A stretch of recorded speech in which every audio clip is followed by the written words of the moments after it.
I invite you to listen to one of my best original stories on the Purple Heart Stories channel. I really hope you'll enjoy it, and please support with a like and subscription if you do. Chapter 1: The Shot. My name is Michael Kowalski. I'm 36, and just 6 months ago I was a happy man. 15 years in Special Forces, honorable discharge, working as a bodyguard for a businessman with a dark past. All of this paled in comparison to having Lara, my wife, my anchor in this insane world. Until that Thursday when I saw a criminal's gun pressed against her temple on live television. Back then, I couldn't possibly imagine that this was merely a small part of the chain of misfortunes and betrayals I would plunge into with no hope of emerging alive. The morning air in the shooting range hung with the smell of gunpowder, a familiar scent, sharp, slightly metallic. Once it had permeated my clothes for many years.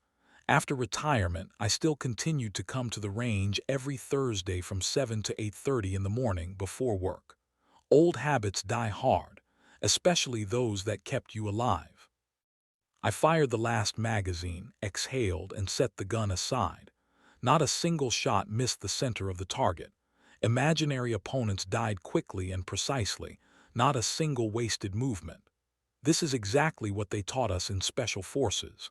Economy of movement, only what's necessary. You become almost a machine. You wear that mask so often that beneath it you no longer remember who you really are. I removed my protective headphones and glasses when a bright screen light flashed to my left.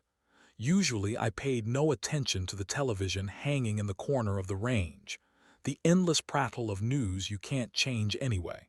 But today, a red emergency news banner was flashing on the screen, and I looked up. A dramatic situation continues to unfold at First National Bank of Portland, where a group of armed criminals is holding hostages. According to preliminary information, one of the bank's security guards has been seriously wounded. Police have cordoned off the building. First National, Lara's bank. Time seemed to slow down. I felt the familiar metallic taste in my mouth and coldness slowly spreading through my limbs. This was nothing other than pure, undiluted fear. I knew what fear was. It had visited me many times. In Iraq, when our unit came under crossfire. In the mountains of Afghanistan, when we lost navigation and wandered for 3 days without water. But that fear was understandable. I knew what to do with it. This was paralyzing because I couldn't change anything. Lara. We met 2 years ago, 6 months after my discharge from the Army. I was aimlessly wandering around the city, trying to find myself in civilian life. For 15 years, I had been only a soldier. What would I be now? Levinsky, my future boss, had already offered me a bodyguard position, and I accepted. I knew nothing else. But the job hadn't started yet. I went into the bank to open an account for my first paycheck and saw her. A quiet girl with green eyes that seemed too old for her young face. "How may I help you?" she asked, and I knew I was lost. 6 months later, we were married. Something about Lara reminded me of myself, some hidden sadness and wariness. I never questioned her about her past. We all have our ghosts. I loved her because she never demanded I talk about the war, about the nightmares that sometimes came to me at night. She would simply hold me and remain silent. And now she was there in the besieged bank, with armed bandits. I was familiar with this sensation, like falling into an abyss without a parachute. "Hey Mike, you okay?" called Jim, the range owner. "You look like you've seen a ghost." "I need to go." My voice sounded foreign, as if coming through a speaker. "My wife, she works at that bank." Without waiting for a response, I rushed to the exit, pulling my phone from my pocket as I went. Levinsky answered after the second ring. "Boss, I need to step away. Lara's in trouble. Bank robbery, she's inside." "Your wife is a hostage." His voice sounded concerned. "Damn it, Mike, forget about work. Go get over there and keep me updated, if you need help with anything unofficial." I didn't hear what he was offering. My brain had already switched to combat mission mode. Obstacle, Lara in danger. Objective, reach her. Options. First, assess the situation on site. I ran to the parking lot and jumped into my black Ford.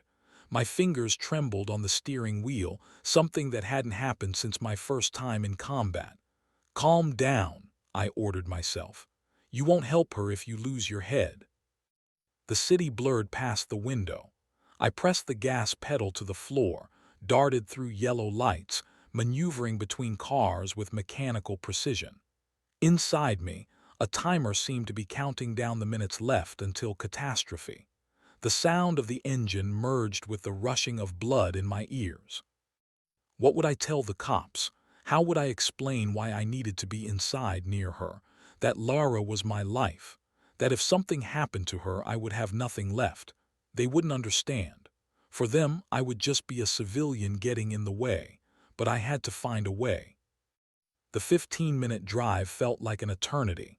I stopped the car 2 blocks from the bank. It was impossible to get closer due to police barricades, and ran, weaving between onlookers and journalists. The crime scene resembled a siege camp. Police cars with flashing lights, SWAT officers in bulletproof vests, a perimeter of barriers, and journalists, vultures with microphones circling as they waited for sensational news. I had been at crime scenes both as a victim and as a rescuer, but now I was neither. I was just a frightened husband pushing through the crowd. "Sir, you can't come through." A young police officer held out his arm, stopping me just at the cordon. "Please step back." "My wife is in there inside." I wasn't going to back down. "I need to speak with your commander, right now." Something in my voice or gaze made him hesitate. "Just a moment." He grabbed his radio. "Lieutenant, there's a man here whose wife is among the hostages. He insists on speaking with you." An indistinct murmur came in response. The young officer nodded. "What's your name, sir?" "Michael Kowalski." I glanced at the bank building. Classic gray stone facade, broad steps. I had been there dozens of times, meeting Lara after work. Now it seemed alien and ominous. Behind those walls was my wife, and there was nothing I could do. A minute later, a man in a tactical vest over a civilian suit approached me. About 40, prematurely gray, with the steady gaze of someone accustomed to responsibility. "Lieutenant Foster," he introduced himself. "You're the husband of one of the hostages." "Michael Kowalski. My wife Lara works as a teller. What's happening in there?" Foster led me aside, away from the barrier. "Mr. Kowalski, the situation is under control. We have 5 armed perpetrators, presumably 7 hostages, including your wife. We're negotiating." I carefully examined the placement of police forces. They had made a serious mistake. "Your positions at the northern entrance are vulnerable. If the perpetrators are well prepared, they could use that exit to break through." Foster raised his eyebrows in surprise. "What are you, military?" "Used to be. 15 years in special forces." I met his gaze. "And that's exactly why I want to participate in the operation. I know what I'm doing." The lieutenant pressed his lips together. "Look, Mr. Kowalski, I understand your concern, but we cannot allow civilians to join the operation. It's against all protocols." "To hell with protocols." I stepped closer, lowering my voice. "Do you understand that for them this isn't just a job? What's at stake for me? Lara is my entire life." "All the more reason. You're emotionally involved. That's a bad recipe." Foster put his hand on my shoulder.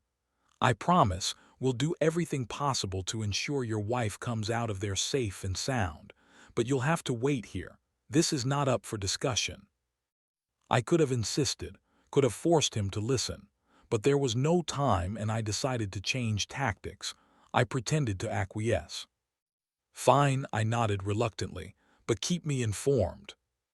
"Certainly." Foster patted my back with relief. "Now please stay behind the cordon, or I'll order you detained." I stepped back, keeping my eyes on the bank building. Inside, I was seething with helplessness and anger. They didn't understand who they were dealing with. They didn't see the whole picture.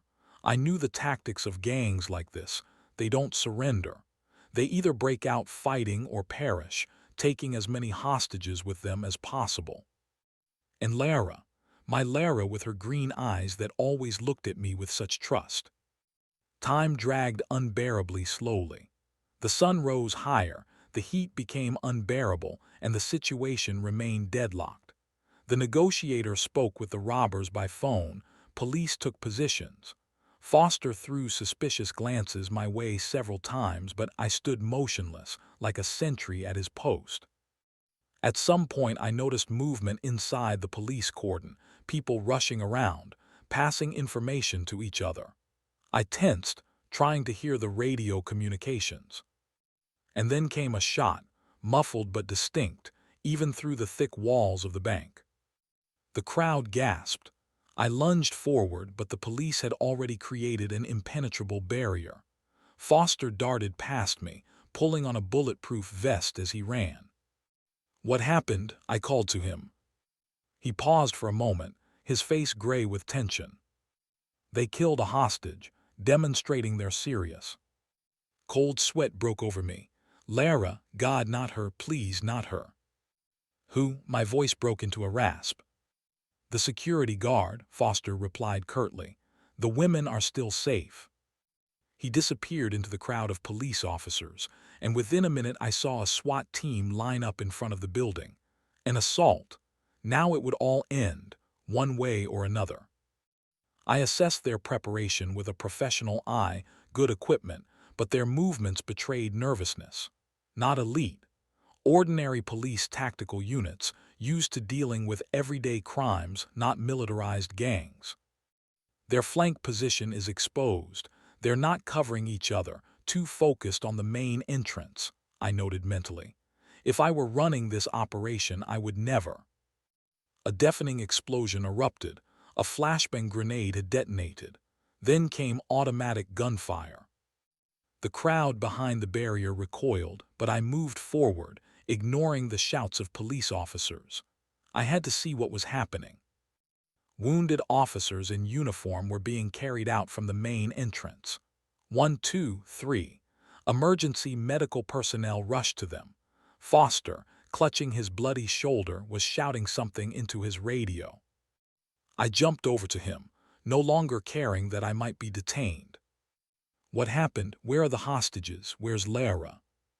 Foster, pale with pain and fury, snarled through clenched teeth.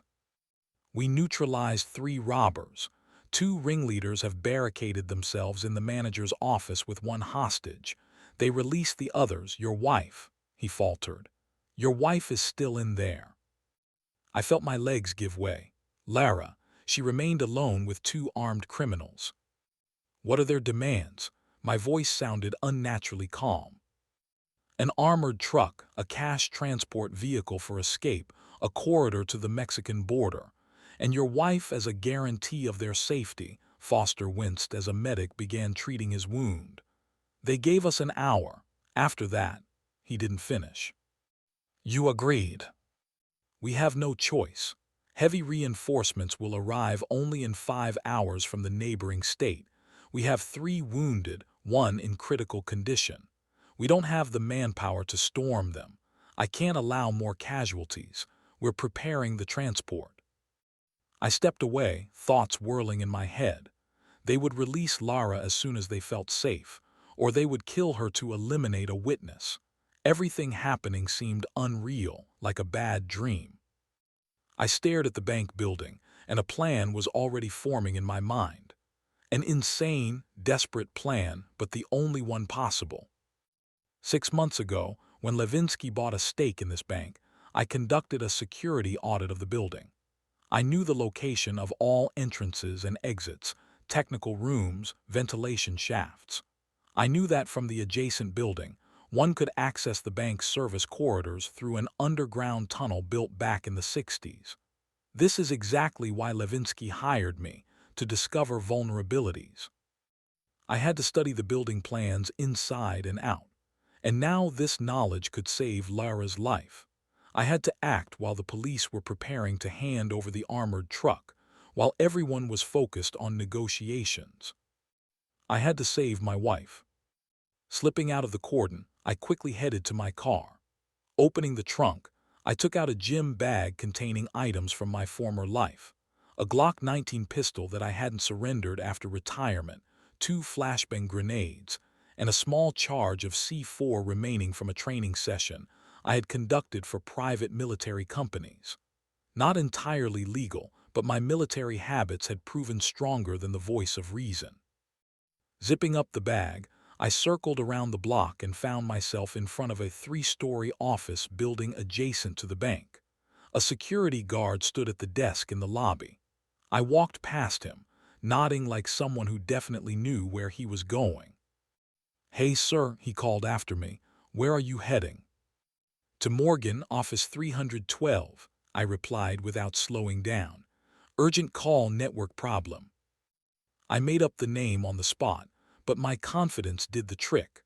The guard nodded and returned to watching the television broadcast covering the robbery. In the service corridor on the 3rd floor, I found what I was looking for, an inconspicuous door with a sign reading "Technical Room." Behind it was a descent to the basement, and from there, a passage to the bank's technical areas. The door lock was primitive. After a few seconds of manipulation with a pick that I always carried with me, another military habit, the door yielded. I slipped inside and began my descent. The basement areas were dusty and abandoned. Apparently, the security services of both buildings had long forgotten about the existence of this passage. I moved silently, blending with the shadows as I had once been taught. My body shifted into combat mode, breathing steady, pulse slowed, senses heightened to the limit. 15 minutes later, I was in the bank's technical basement. Muffled voices came from above, police who remained in the building. They weren't expecting an attack from within. From memory, I mapped a route to the manager's office.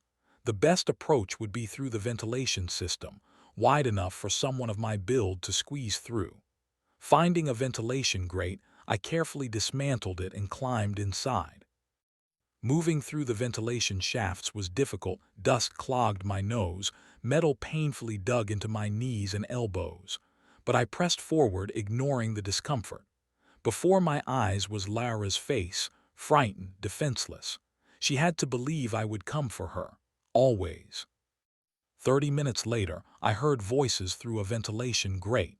Carefully approaching, I peered through the gap. The manager's office was expensively but tastelessly furnished, a massive desk, leather chairs, paintings in heavy frames. In the center of the room, Lara sat on a chair, her hands tied behind her back. She looked exhausted but sat upright. My heart contracted with love and fear for her. 2 masked men paced nearby. One held a phone, apparently conducting negotiations with the police. The second nervously watched the door, clutching an assault rifle. "They're stalling," said the one with the phone. His voice sounded muffled through the mask. "Maybe we should give them another reminder." He nodded toward Lara. "Don't touch her," the second one snapped. "She's our ticket out of here. If anything happens to her, those dogs will tear us to pieces." I watched their movements carefully, analyzing the situation. One, clearly the leader, cold-blooded, calculating.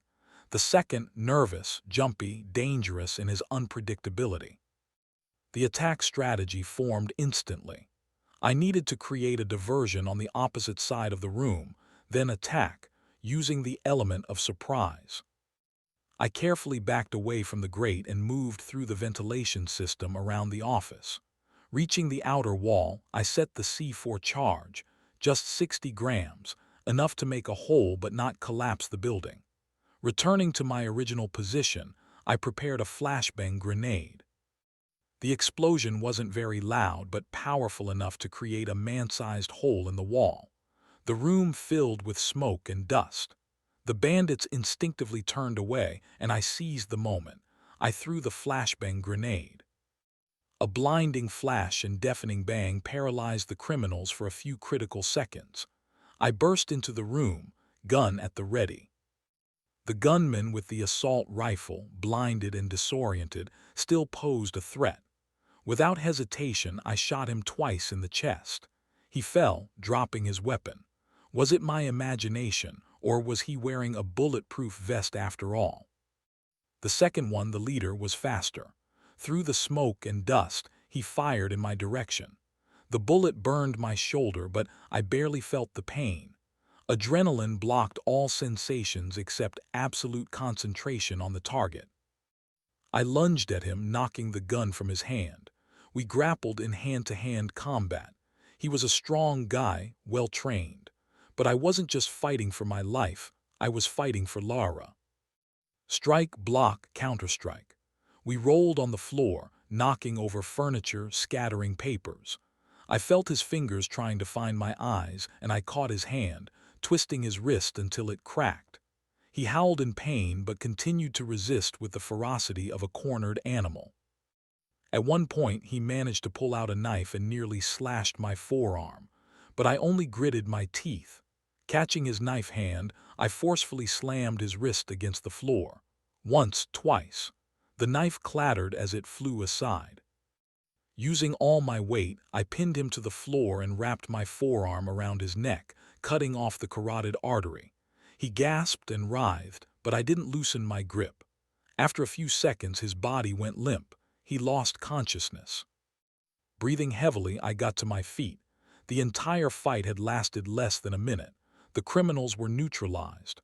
My wife was finally safe. Lara, I rushed to her, pulling out a knife to cut the ropes as I went. Everything's okay, I'm here, I came for you. Her eyes widened, filled with terror mixed with something else I couldn't recognize. Michael, her voice was barely audible. What have you done? I saved you. I cut the ropes and helped her stand. Come on, we need to get out of here. She stepped back. Something in her movement made me wary. An inner voice, the same one that had saved my life so many times on the battlefield, screamed of danger. Lara. She bent down and picked up the leader's pistol from the floor. Her hands trembled, but her grip was confident, not how someone holds a weapon for the first time. I'm sorry for everything, she whispered, pointing the gun at my face. Time stopped. I looked into the eyes of the woman I loved more than life itself and saw in them anguish and determination. The gun in her hands didn't tremble. She knew what she was doing. Lara, I took a step toward her, not believing what was happening. What are you doing? It's me, Michael. I know, her voice broke. That's why I'm asking for forgiveness. I could have lunged at her, could have knocked the weapon away. But something paralyzed me, not fear of death, but the impossibility of understanding why. Why would the woman who shared my bed, who laughed at my jokes, who held my hand during nightmares, why was she pointing a gun at me after I had just saved her life? Lara, put the gun down, please. My voice sounded unusually gentle. Whatever has happened, we'll face it together. Tears glistened in her eyes. I took another step, and at that moment she fired. The world flashed white, then red. I felt an impact as if someone had struck me in the head with a sledgehammer. My legs gave way, and I collapsed to the floor. Strangely, there was no pain, only numbness and coldness spreading through my body. I saw Lara standing over me, still holding the gun. Her face was blurring, doubling, but I could make out the deep, hopeless sadness on it. Why, I wanted to ask, but my lips wouldn't obey. For what? The last thing I remembered before the world finally plunged into darkness. Her green eyes, so familiar and yet belonging to a complete stranger. Darkness engulfed me. Chapter 2: Emptiness. I have died many times. In Special Forces training, they taught us how to withstand torture, how to endure pain that an ordinary person cannot imagine. There, I first experienced what it's like to be on the edge. Then came the hot spots. Afghanistan, where a sniper's bullet passed within millimeters of my carotid artery. Iraq, where an improvised explosive device turned our Humvee into a pile of debris, burying me under rubble and sand. But nothing compares to the feeling when you're betrayed by the person to whom you gave your heart. Lara's shot wasn't just an attempt to kill my body. It killed something deep inside me, leaving a scorched emptiness where my soul had been. Awakening was like surfacing from a great depth. Through the thickness of dark water, I slowly rose to the surface, toward a barely discernible light. Sounds came through muffled, as if through cotton. The monotonous beeping of instruments, the rustle of footsteps, indistinct voices. The sensation was familiar.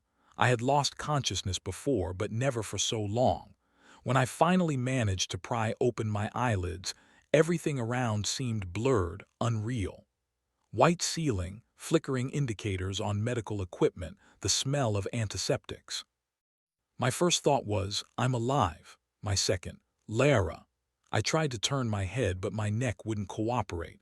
My body felt foreign, heavy, disobedient. In my peripheral vision, I caught movement to the right. Someone in hospital attire approached the bed. Mr. Kowalski, a female voice, soft, unfamiliar. Can you hear me? I tried to answer, but only a hoarse rasp escaped my throat. Only now did I feel the tracheostomy tube in my throat.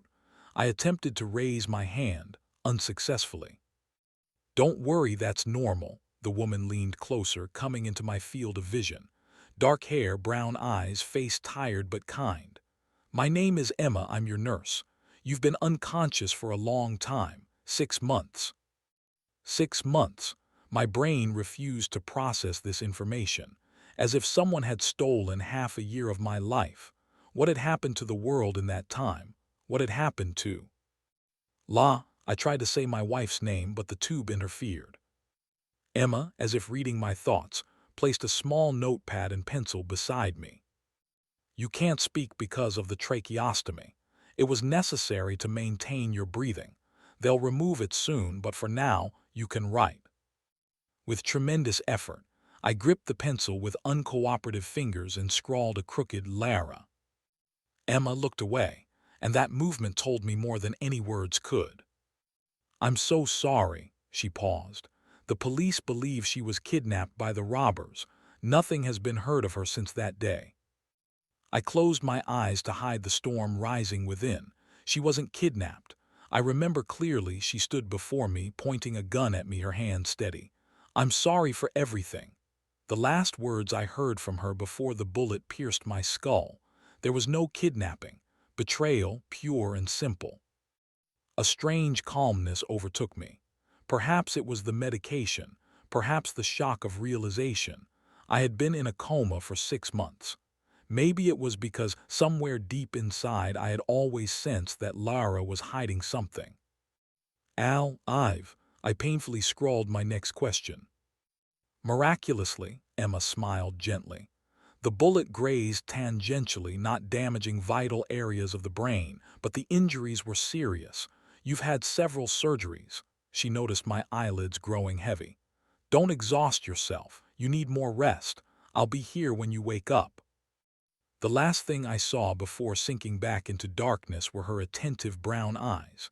So unlike Lara's green pools, which now seemed like actual depths, pulling me down to the bottom, where death waited. The following days blurred into a vague succession of wakings and descents into sleep. Doctors, nurses, tests, procedures. Emma was the only constant in this chaos. She helped me with basic exercises, talked to me, shared news. After a week, they removed my tracheostomy, and I could finally speak, though my throat hurt and my voice became hoarse and foreign like an old man's. The police didn't appear, although Emma mentioned they periodically inquired about my condition. I was eager to talk to them, to tell them what had really happened, but something held me back. Some unclear anxiety. What if they didn't believe me? What if I myself began to doubt what I had seen? On the 10th day after I regained consciousness, Emma informed me that a visitor had come, Lieutenant Foster. I nodded, preparing for a conversation that might clarify many things. Foster entered the room, and I barely recognized him. He seemed aged, gaunt. The shoulder wound he received during the bank assault was apparently still troubling him. He slightly favored his left arm. Glad to see you conscious, hero, he began, sitting down beside the bed. You damn near ruined our operation, but you saved your wife. I looked at him, not believing my ears. Saved, what happened after I lost consciousness? Foster leaned back in his chair, his face taking on an official expression. After the explosion and gunfire, we heard a shot from the office. We thought the bandits had killed your wife and went in for the assault. But when we burst in, we only found you, unconscious, with a bullet in your head. The robbers had escaped with all the money through that very northern exit you warned us to cover. He rubbed the bridge of his nose, clearly troubled by this mistake. They took your wife hostage and disappeared. They crossed the Mexican border before we could organize pursuit. Mexican police are looking for them, but... He spread his hands, and this gesture said more than any words. I looked out the window, watching raindrops trickle down the glass. Like tears, my hands gripped the sheet so tightly that my knuckles turned white. She wasn't a hostage, I said evenly. She was with them. Foster frowned. What do you mean? She shot me, Lieutenant, deliberately. After I neutralized the robbers, she picked up the gun and shot me in the head. Foster looked at me with such a shocked expression that, in another situation, it might have seemed comical. Mike, you're delirious. You had a serious head injury. Your memory might. He hesitated, choosing his words, be playing tricks on you. My memory is perfectly fine, I cut him off. I remember everything down to the smallest detail. Lara wasn't a victim, but an accomplice. Foster scratched his chin. There's no evidence of that. The ballistic examination showed that the bullet extracted from your head was fired from a gun belonging to one of the robbers. She picked it up from the floor after I neutralized the bandit. Listen, Foster leaned forward. I understand you've been through hell, but don't let the trauma distort your memories. Your wife is a victim, not a criminal, and we're doing everything possible to find her. I looked at him, understanding the futility of further conversation. For him, Lara was an innocent victim of circumstances. He hadn't seen her eyes at the moment she pulled the trigger, hadn't heard her voice pronouncing words of apology that were meant to be the last thing I would ever hear. Ballistic examination, you say? I changed tactics. May I see the report? Of course, I'll send a copy. Foster seemed relieved by the change of subject. In the meantime, rest and recover. After he left, I stared at the ceiling for a long time. Something didn't add up here. If the police had burst in immediately after the shot, they would have caught Lara with the gun in her hand. But Foster claimed they found only me, unconscious. So some time had passed after the shot, enough for Lara and the remaining robbers to escape, or enough to stage a kidnapping. I closed my eyes, trying to remember every detail of that day. What was I missing? What role did Lara play in all this? And most importantly, why? My body recovered more slowly than I would have liked. After 6 months of immobility, my muscles had atrophied, my balance was disrupted, and my fine motor skills resembled a child trying to control a marionette, clumsy and unpredictable. The first time I tried to get out of bed ended in humiliating collapse. Emma caught me, preventing me from hitting the floor, but this humiliation, being so helpless, burned worse than napalm. Patience, Mr. Kowalski, she said gently, helping me back to bed, step by step. Call me Michael, I grumbled. After you've emptied my bedpan for several months, formalities seem excessive. She smiled, and crow's feet appeared at the corners of her eyes. All right, Michael, but my advice stands. You can't rush recovery. I knew she was right, but it was hard to accept. All my life I had relied on my body, which hadn't failed me in the most extreme situations. Now it had transformed into a poorly controlled shell that refused to execute the simplest commands. Days turned into an endless series of therapeutic procedures. Massage, coordination recovery exercises, sessions with a speech therapist to improve my speech, which sometimes deteriorated into unintelligible mumbling. Each session began and ended the same way, with wild, inhuman pain. I've never seen anyone recover so quickly from such an injury, Emma noted after 3 weeks, helping me perform exercises with dumbbells. I looked up, drops of sweat trickling down my temples. I have a reason. I didn't need to explain what that reason was. The doctors and nurses delicately avoided the topic of Lara, but I knew they understood. Their faces showed sympathy, poor man whose wife was kidnapped. If only they knew the truth. Emma seemed to be the only one who genuinely cared about me, not just my story. She spent more time with me than her job required. She brought books, shared news, sometimes just sat beside me in comfortable silence while I did my exercises.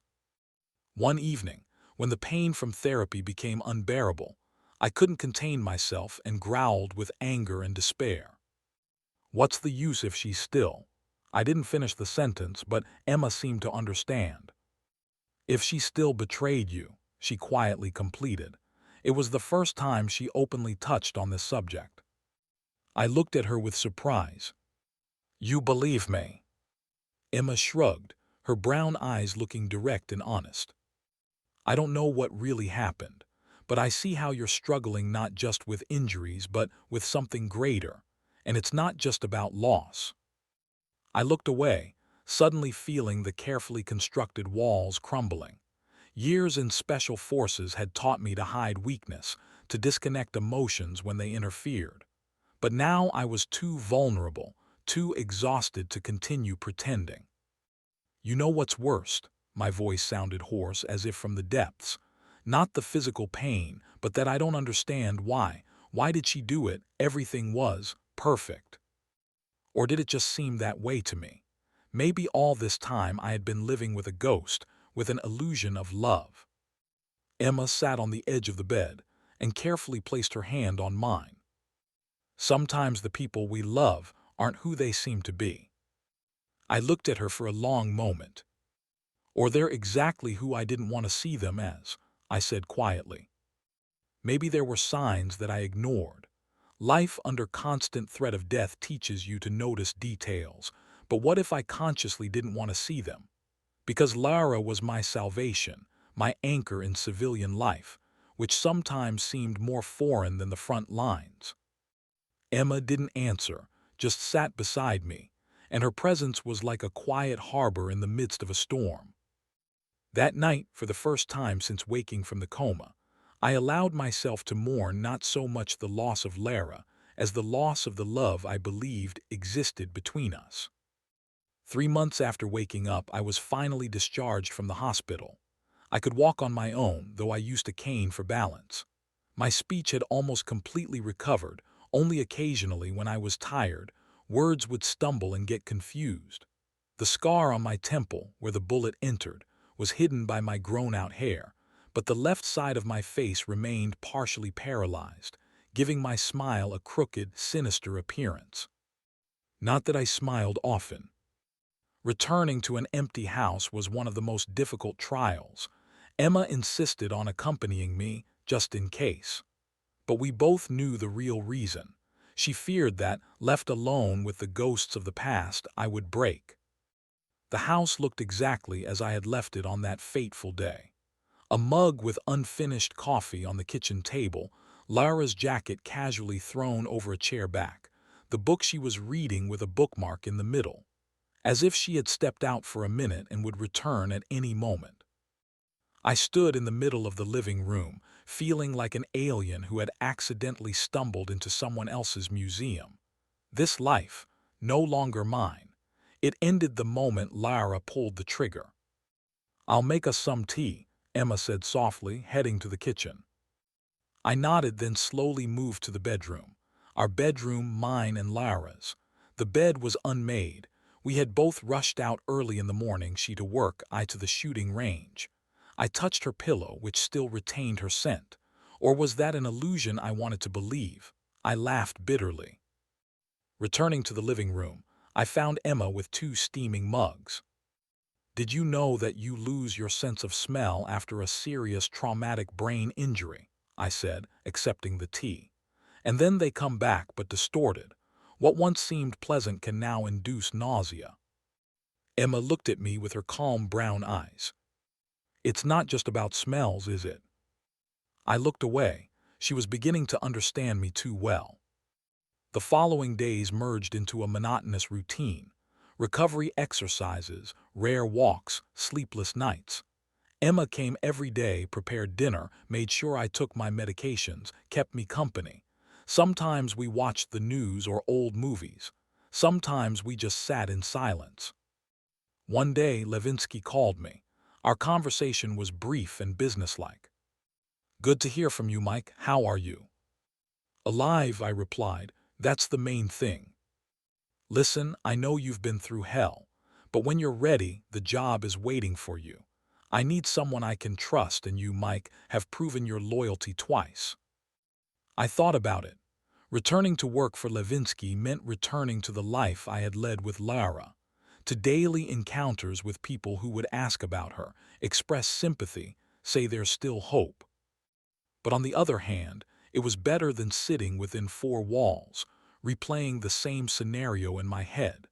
Better than allowing the emptiness inside to grow. "I'll come back," I said, "but I need a little more time." "Take as much as you need," Levinsky responded. "My door is always open for you." A week later, after an especially difficult day when the headache became unbearable, Emma helped me lie down. I held her hand when she was about to leave. "Stay," I said, not believing my own words. She froze, looking at me with an inscrutable expression. "Are you sure?" Was I sure? No, I hadn't been sure of anything since Lara shot me, but I knew I didn't want to remain alone in this empty house with its ghosts. "Yes," I answered. Emma stayed, first for one night, then for another. I didn't feel that all-consuming feeling for her that I had for Lara, but with her it was calm, safe, and that was more important than anything else right now. Outwardly, my life began to improve. I returned to work for Levinsky, first part-time, then full-time. Emma essentially moved in with me, though we never discussed it. One day her toothbrush appeared in the glass in the bathroom, and a few of her dresses in the closet. But inside me gaped an emptiness that nothing could fill. At night, I was haunted by dreams of Lara. Sometimes she was as I remembered her, gentle, with a soft smile and loving gaze. Sometimes I saw her with a gun in her hand, pointed at my face. I would wake in a cold sweat and Emma would embrace me, asking no questions. At work I became, as Levinsky put it, more efficient but colder. I performed my bodyguard duties with mechanical precision, not distracted by human relationships, like a machine. "You've grown harder, Mike," Levinsky remarked one day. We were sitting in his office after another meeting with dubious partners. "It's good for business, but are you okay? Not going to do anything foolish?" I shrugged, ignoring the question. "Tomorrow's meeting is at 10:00. I'll be there an hour early to check the premises." Levinsky looked at me with concern but didn't press. He knew what happens to people who have experienced what I had, knew that some wounds never fully heal. At home, I kept up appearances even better. Spent time with Emma, cooked dinners, sometimes even joked. But it all felt as if it wasn't happening to me. As if I were observing myself from the side, playing the role of a person trying to return to normal life. Sometimes, when Emma was at work, I would sit in the bedroom with a box of photographs, examine them one by one, looking for answers in Lara's smile in her eyes, tried to understand when the deception began. Was she sincere even for a day? Or was it all a calculated lie from the very beginning? One day, sorting through her things, I had finally decided to clear them from the closet. I found an old photograph tucked in a jacket pocket. It showed a childhood Lara, no more than 5 years old, with her parents and a boy who remarkably resembled her. On the back, an inscription in faded ink, "Last photo with Thomas."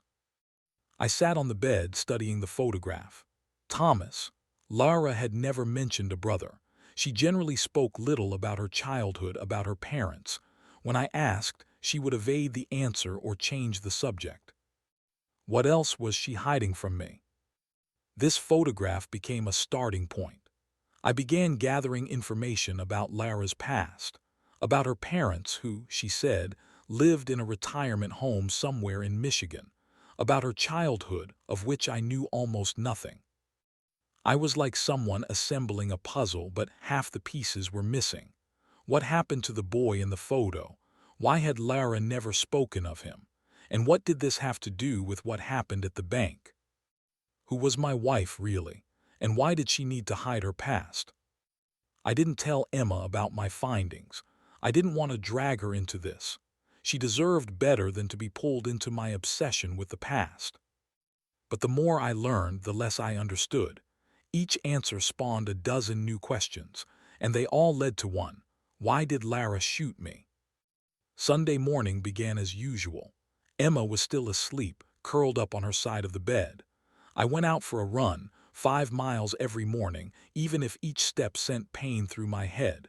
Returning, I showered and put on coffee. My phone vibrated, signaling an incoming message. I glanced at the screen, expecting to see something from Levinsky or another reminder about a doctor's appointment. Unknown number. International prefix Mexico. Text. I'm in trouble, only you can save me from death. Puerto Escondido, Mexico. Lara. The cup slipped from my hands and shattered on the floor, splashing coffee. I stood staring at the screen, unable to tear my gaze away. My heart pounded like mad. My first thought was, this is someone's bad joke. Someone playing with me, using Lara's name. Maybe the same people who were in cahoots with her. Second thought, what if it's true? What if Lara really is in danger? I sat at the kitchen table, clutching the phone so tightly that the plastic creaked. Checked the number, definitely Mexican. Puerto Escondido, a small coastal town in Mexico. What was she doing there? And why was she asking for help from me, the man she had tried to kill? Did she know I had survived? Images flashed through my mind. Lara smiling at me over breakfast. Lara laughing at my jokes. Lara holding me after a nightmare. And Lara pointing a gun at me with an expression of infinite sadness. I'm sorry for everything. Perhaps now was the chance to learn exactly what she was asking forgiveness for. I heard footsteps. Emma entered the kitchen, sleepily rubbing her eyes. You're up early, she said, then noticed the broken cup. What happened? I tucked the phone in my pocket, as if hiding evidence of a crime. Nothing, just clumsiness, I lied, beginning to pick up the pieces. Emma helped me clean up, then started preparing breakfast. I watched her with a new sense of guilt. Guilt for what I was about to do. She was a good person, Emma. Better than I deserved. She pulled me out of darkness, restored me piece by piece, created a semblance of normal life.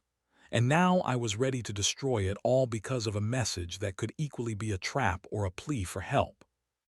During breakfast, we talked about trivial things, about her work, about fixing the leaking faucet in the bathroom, about the movie we planned to watch that evening. Normal conversation between a normal couple.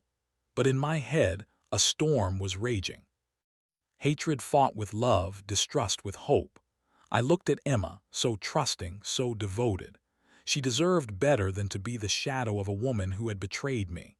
Deserved a man who would love her completely, without reservations, without comparisons. And me, what did I deserve?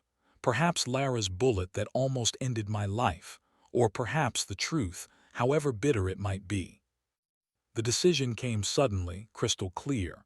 I had to know, had to see Lara and ask her personally, because otherwise this emptiness inside me would never be filled. When Emma went to shower, I began packing for the road. Passport, credit cards, cash, the gun I kept in the safe, several changes of clothes. On the kitchen table I left a note. I need to leave, don't look for me, you deserve better. Brevity was cruel, I understood that, but any explanation would only worsen the situation. What could I say? Sorry, but the wife who tried to kill me needs my help, and I'm leaving you for her. I quietly left the house without looking back. In my ears echoed Lara's last words. I'm sorry for everything. Now it was my turn to say these words to Emma, who deserved happiness but found herself bound to a man who couldn't let go of the ghosts of the past. I got in the car and drove to the airport, not knowing what awaited me in Mexico: a trap or salvation, lies or truth, an end or a new beginning. But I knew one thing for certain. I had to find out why the woman I loved more than life itself decided to end that life. Chapter 3: The Abyss. They say between love and hate is one step. The same principle applies to heroism and madness. Who am I now? A hero rushing to help a woman in trouble, or a madman who has thrown himself into the abyss because of the one who tried to kill him? They don't even look like antonyms. These boundaries are so blurred. As blurred as my entire existence now is in the space between who I was and who I became after her betrayal. Half a world behind me, and I approach the heart of darkness to learn a truth that could destroy me completely. But I can no longer live without answers.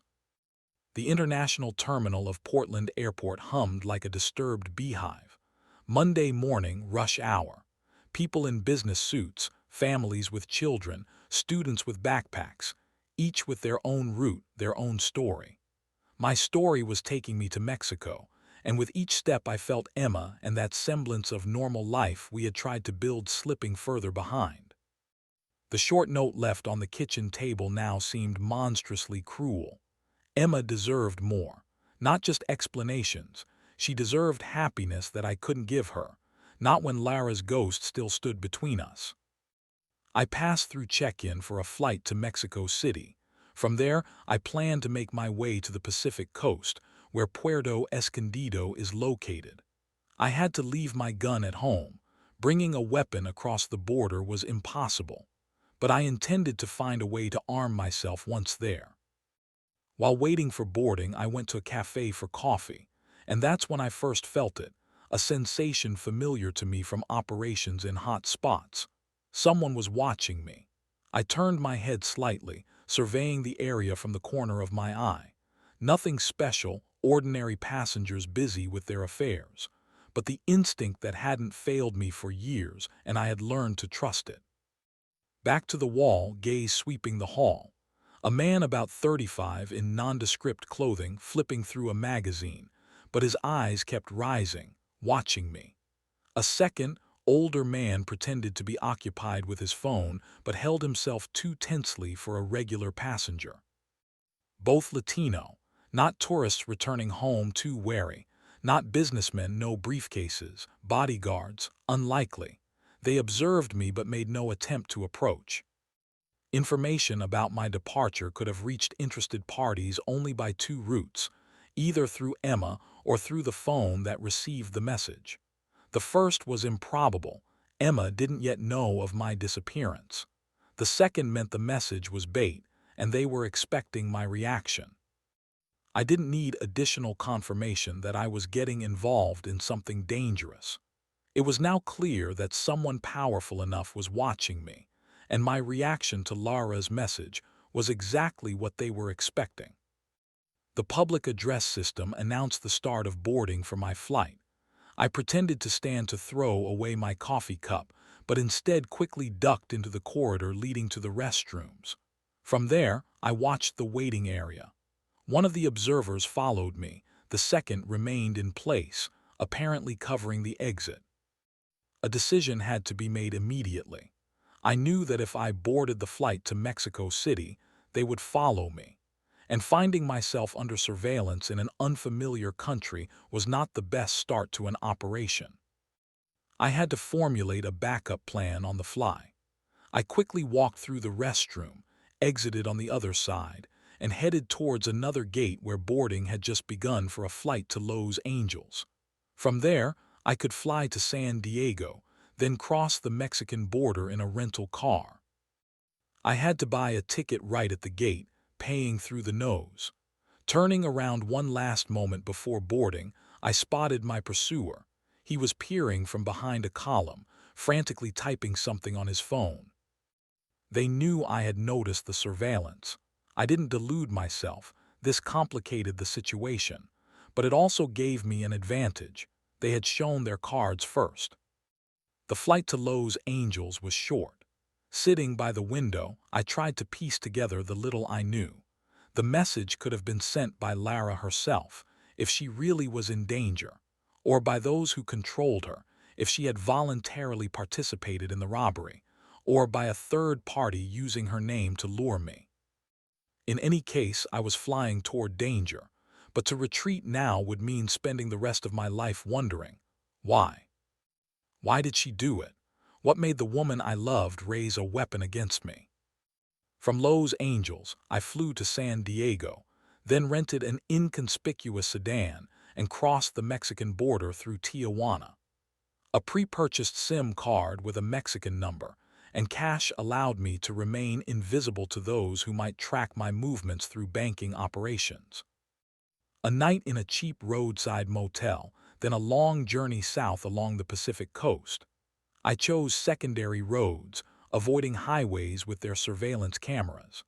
The Mexican landscape flew past the window, sun-scorched hills, fishing villages, impoverished towns, luxurious resorts. A strange country, so beautiful and so dangerous, like Lara. After 2 days, I reached Puerto Escondido. The setting sun painted the sky orange, turning the Pacific Ocean into molten gold. The town looked typical for this coast, a mix of tourist infrastructure and poor outskirts, luxurious villas on the hills and shacks on the beaches. A paradise for surfers and a hideout for those who want to disappear. I stopped at a cheap motel on the outskirts, introducing myself as Thomas Garcia, an American writer seeking inspiration on the Mexican coast. The owner, a corpulent Mexican with a perpetually sweaty face, showed not the slightest interest, only checking that the bills weren't counterfeit. Entering the room, my first task was to check it for bugs and hidden cameras. Military habits don't rust. Then I took out a map of the town, which I had acquired on the way, and circled the area where Lara should presumably be if the message was true. This concluded my first day in Puerto Escondido. Ahead lay reconnaissance, planning, and, if I wasn't mistaken, a meeting with the woman who was once the center of my world and had now become the most tormenting of puzzles. Morning began early. At 5:30 I was already running along the deserted beach, limbering up muscles and acclimating to the local climate. The heavy humidity of the tropical coast settled on my skin along with the salty spray of the surf. Despite the early hour, it was hot. A piercing pain in my temple reminded me that I was still recovering from a traumatic brain injury. 6 months in a coma is no joke, yet I was pushing my body as in my best years of service. But there was no choice. I had to be in the best physical shape for what lay ahead. After the run, I returned to the motel, showered, and set out to explore the town. Puerto Escondido by day looked completely different, bright, noisy, full of life. Tourists in colorful shorts, street vendors, fishermen returning with the morning catch. I started with the basics, surveying the town, memorizing street layouts, marking escape routes, noting surveillance cameras. I bought a cheap mobile phone at a local electronics shop, then acquired beach shorts, a Panama hat and sunglasses, standard tourist attire that helped me blend into the crowd. By evening, I headed to a bar on the waterfront, the perfect place to gather information. El Pescador, the fisherman, was exactly the type of establishment I was looking for, popular enough among locals for them to speak openly, but not upscale enough to attract serious criminals. I took a seat at the counter and ordered a Corona from the elderly bartender. After observing him for a while, I realized he was exactly the person I needed. People like him know everything that happens in town. "First time in Puerto Escondido?" asked the bartender, noticing my studying gaze. "Yes," I smiled, adopting the role of an enthusiastic tourist. "Beautiful town, especially those villas on the hills, must have an amazing view of the ocean." The bartender snorted, wiping a glass. "If you have a few million to spare, senor, then yes, the view from there is wonderful." "Who lives up there? Rich Americans?" Different people. The bartender became slightly more reserved. Businessmen, celebrities, foreigners. I nodded, taking a sip of beer. I suppose locals rarely go up there. Only as servants, he smirked, or bodyguards. He pronounced the last word with a special intonation, and I knew I was on the right track. Bodyguards, I repeated with feigned naivety. Is it that dangerous here? The bartender shrugged noncommittally and moved away to serve another customer. The conversation had clearly approached a dangerous line, but I wasn't going to back down. I spent the next 2 days moving between different bars and cafes, casually gathering information about those who lived on the hills. Gradually, a picture emerged. The most luxurious villas belonged to people from the Escobedo cartel. No one spoke of this directly, but everyone knew. On the third day, luck smiled on me. In El Pescador, I noticed an elderly fisherman sitting alone in a corner. His sun-tanned, wrinkled face and calloused hands told the story of a man who had spent his entire life at sea. But that wasn't what caught my attention. It was how other patrons avoided him, with respect and a certain fear. I sat down at his table with 2 glasses of tequila. "May I brighten your evening, senor?" I asked in Spanish, which I had learned during my service. The old man looked at me with eyes clouded by alcohol, but in their depths I noticed a glimmer of wary intelligence. "Why not?" he shrugged. "Tequila is always welcome." I introduced myself as Thomas, a tourist from the States interested in fishing. He called himself Pedro. For some time, we talked about the sea, about fish, about boats. I used knowledge gained during underwater operations in special forces to maintain the conversation. Gradually, as the tequila did its work, I steered the conversation in the desired direction. "What about those villas on the eastern cliff?" I asked, seemingly offhandedly. "They look impressive." Pedro tensed, but after a pause replied, "That place is not for the likes of us, senor. Important people live there." "I heard some American lives there," I continued, pouring the last of the tequila. The old man looked at me carefully. "Why do you want to know that?" I shrugged, playing at drunken candor. "They were talking in the bar about some big businessman from the States. Thought maybe he's someone I know." Pedro snorted, not buying my explanation, but the tequila and the prospect of getting more did their job. "El Gringo lives there, a white American, Escobedo's right-hand man," he said quietly, leaning toward me. "And his sister, a beautiful American woman with green eyes. They say she doesn't leave the place, or they don't let her leave." My heart skipped a beat. Lara, it had to be her, but sister. Lara didn't have a brother, or did she? I remembered the photograph found among her things with a boy who remarkably resembled her. Last photo with Thomas. "What about the sister?" I asked, trying to speak casually. "Nobody knows for sure," Pedro shook his head. "I've only seen her from a distance when I was fishing in that bay. She's always with security, always sad." He finished his tequila and gestured for more. I ordered a whole bottle, feeling I had struck gold. "What about the villa?" I continued, "heavily guarded." Pedro laughed. "Like Fort Knox, senor. Cameras, guards, dogs. They say even anti-submarine sensors in the water. What for in a peaceful bay?" He shook his head. "And a minefield on the land approach. So they gossip." About the minefield he was certainly exaggerating, but the rest sounded plausible. I mentally calculated possible infiltration routes. From land, too much security. From the sea, possibly if the right time was chosen. "When does the guard change shifts?" I asked. Pedro suddenly grew serious. "Why do you need this, senor?" He looked at me with a sober gaze. "Who are you really?" I gambled on intuition. "I'm someone who wants to save the woman with green eyes," I said quietly. Pedro stared at me for a long time, then nodded as if making a decision. "Guard shifts at midnight and noon. During storms, the underwater sensors malfunction, too much interference. The dogs don't like the smell of fish. They get nervous, start barking for no reason, and the guards stop paying attention. He stood up, swaying slightly. "Thanks for the drink, senor. I hope not to see you again for your own sake." After he left, I remained sitting, considering the information received. Now I had a plan. Dangerous, almost insane, but the only one possible. Weather forecasters promised a storm in 2 days, just enough time to prepare. The storm came as promised. Heavy clouds covered the sky, turning day into twilight. The ocean rose in foamy waves, the wind bent palms to the ground.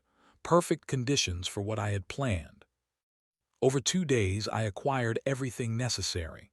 A wetsuit from local surfers, scuba gear from a dive shop, a knife, a waterproof flashlight. Weapons proved more difficult to obtain, but I found a solution: an old Colt .38 revolver, bought from a boatman who clearly supplemented his income with smuggling. Perhaps not the most reliable weapon, but in close combat, 6 bullets could decide the outcome. By evening, the storm reached its peak.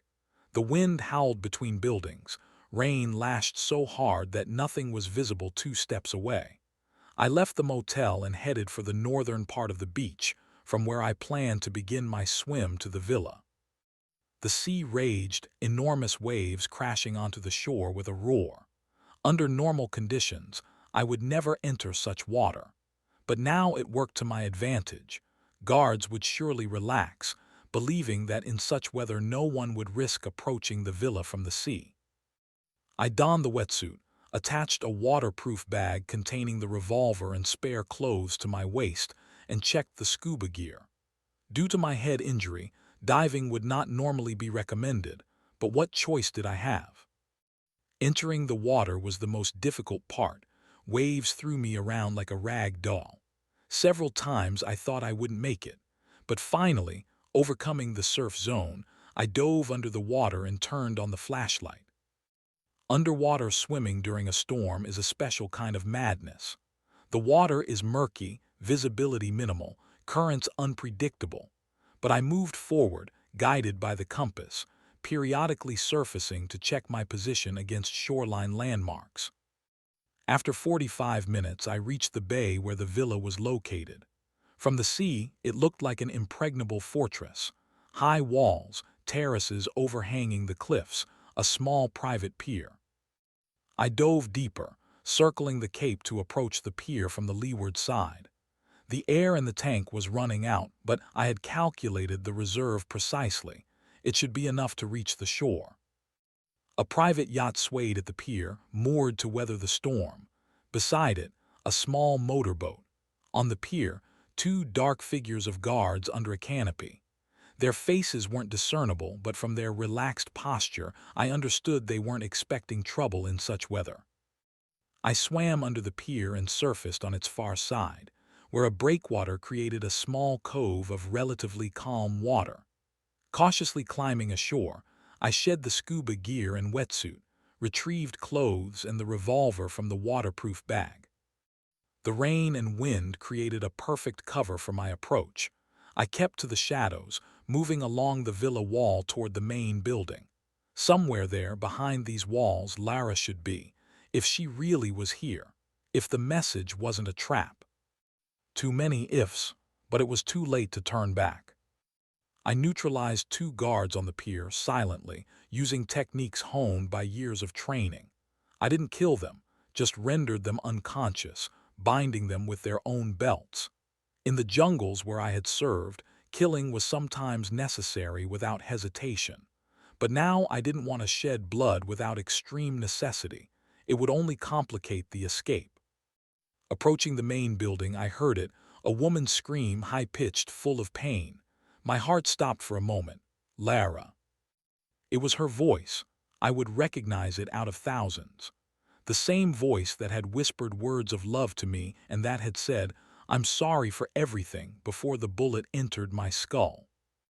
Forgetting caution, I rushed toward the source of the sound. A glass terrace door was ajar. Apparently someone had gone out to smoke despite the bad weather. I slipped inside and found myself in a luxurious hall with panoramic windows. Everything looked like a set for a film about a drug baron, expensive furniture, paintings in heavy frames, golden statuettes. The scream repeated, now closer. I moved toward the sound, keeping the revolver ready. A corridor, another hall, stairs going up. A door at the end of the corridor. From behind it came voices, a male one, sharp, and a female one, full of pain and anger.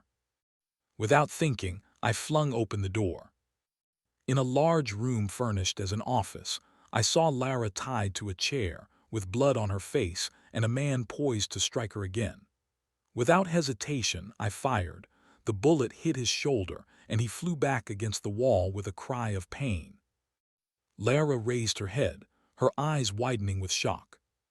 "Michael," she screamed, "behind you." I started to turn, but it was too late.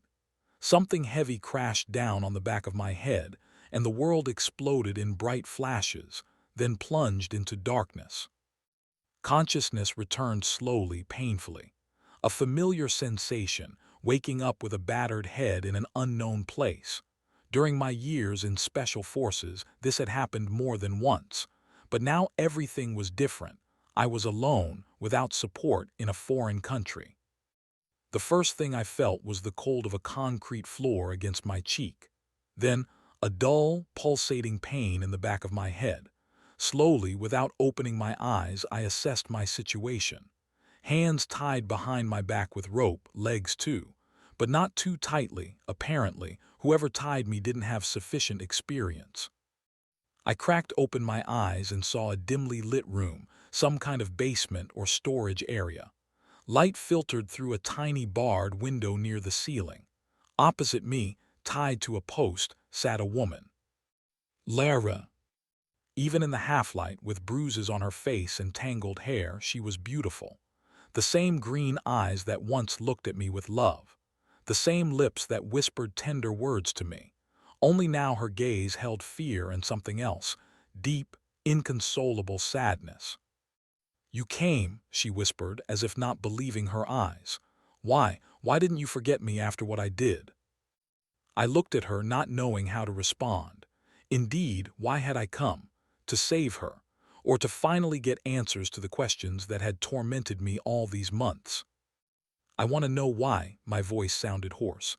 "Why did you shoot me, Lara?" She began to cry, quietly, soundlessly. Tears left bright tracks on her dirty face. "I didn't want to," she whispered. "I swear to you, I didn't want to. Thomas said the bullets in that gun would be rubber, that they would only immobilize you." "Thomas," I interrupted, feeling something tighten inside, the name from the photograph. "Who is that?" Lara raised her eyes to me, full of pain. "My twin brother. He found me a year ago and began blackmailing me." I remained silent, waiting for her to continue. Slowly, with pauses, Lara began telling a story that seemed fabricated, but knowing her condition, I understood. It was the truth. Every word, a painful truth. Her real name was Lara Morgan. She grew up on a farm near Detroit. When she was 3 years old, her twin brother Thomas, after an outburst of uncontrollable rage, tried to set fire to the house. Her parents, unable to cope with his mental disorder, gave him up for adoption and told Lara her brother had died in an accident. Only at 16 did she learn the truth. She found an old newspaper clipping about 15-year-old Thomas escaping from a psychiatric clinic for minors. After that, she ran away from home, changed her surname to Ashley, her mother's maiden name, and began a new life. "I thought I had left the past behind forever," Lara continued. "And then, a year ago, he walked into my bank. I recognized him immediately. It was like looking in a mirror, only distorted. The same eyes, the same face shape, but something dead in the gaze." Thomas had found her after many years of searching.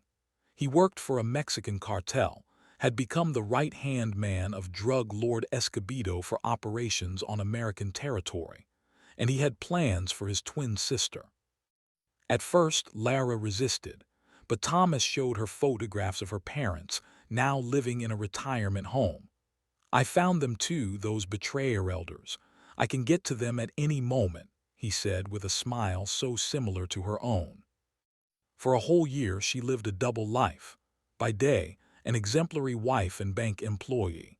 By night, an accomplice to the cartel, passing secret information about clients and bank security systems. And then Thomas announced it was time for the big game, the robbery. When he told me about the plan, I went cold. Lara's voice trembled. I knew you worked near the bank, knew you would come for me if you heard about the robbery, and then Thomas would kill you. She tried to dissuade her brother, but he just laughed. Your hubby is an ex-special forces guy, right? It'll be fun to see what he's capable of.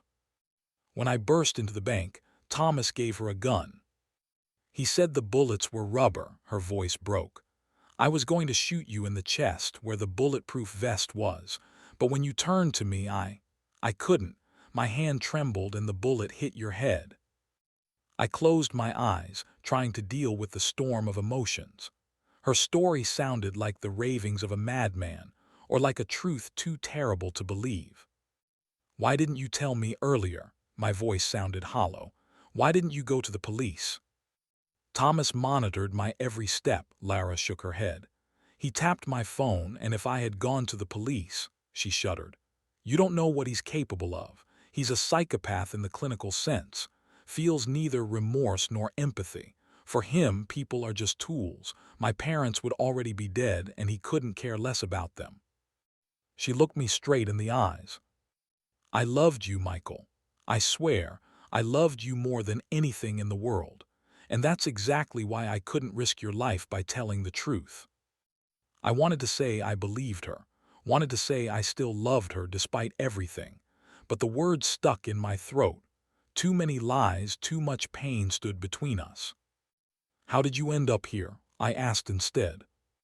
After the shot, Thomas took me to Mexico. Lara lowered her head. At first, I thought you were dead. Only a month later, seeing news on television, did I learn you had survived and were in a coma. By that time, I was already here at the villa, essentially a prisoner. She explained that Thomas kept her under constant surveillance. She was allowed walks on the villa grounds, but always with security. She had no phone, no computer either. The only connection to the outside world, a television with cable channels. When I found out you had come out of the coma, I began planning an escape, Lara continued.